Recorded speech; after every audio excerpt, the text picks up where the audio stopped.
মা ছিল তিন্নির ভক্ত, যিনি ভীষণ সুন্দর দেখতে, ব্যক্তি মানুষের একটা ম্যাজিক ছিল, ওই সবার মন জয় করে নিতে পারে। অপূর্ব, সজল ভাই, শিমু আপা, শাহাদত, আমি। অপূর্ব আর সজল ভাই হচ্ছে ভীষণ পপুলার, আমরা ওদের মতো পপুলার না। পর্যন্ত সজল ভাইয়ের সাথে আমার হাতে গোনা 3টা কাজ হয়েছে, নাকি আমি ভীষণ পছন্দের অভিনেত্রী।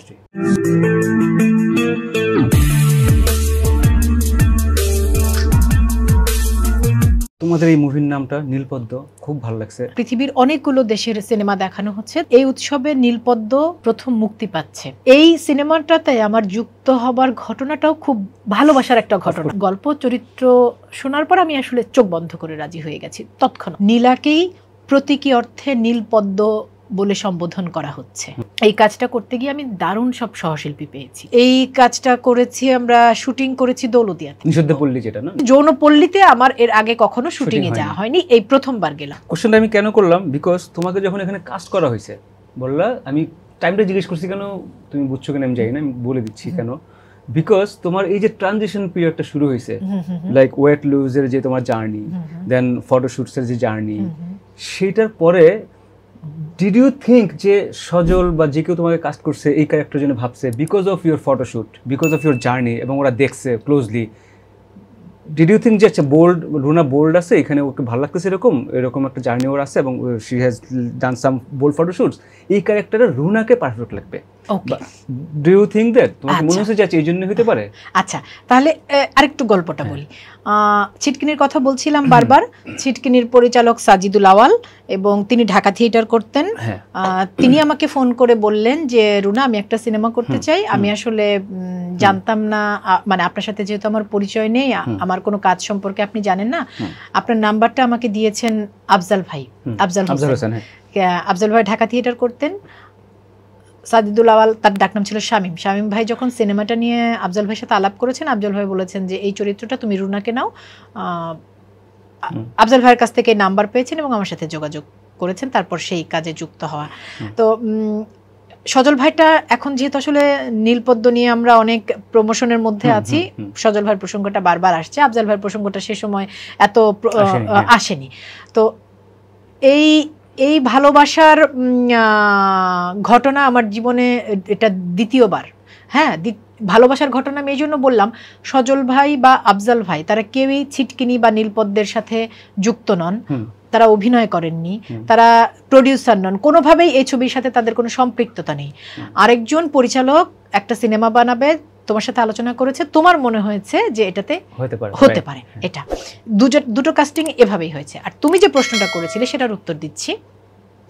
ওই আমি তুমি আমরা যেমন যে একসাথে বড় হওয়া, বারবার আমরা একটা কথা বলি যে আমরা একসাথে বড় হয়েছি, আমাদের জার্নি, সেই একই জার্নি আসলে আমি, তুমি, অপূর্ব, নিশো, শুভ, সজল ভাই, তিন্নি, তাহসান ভাই,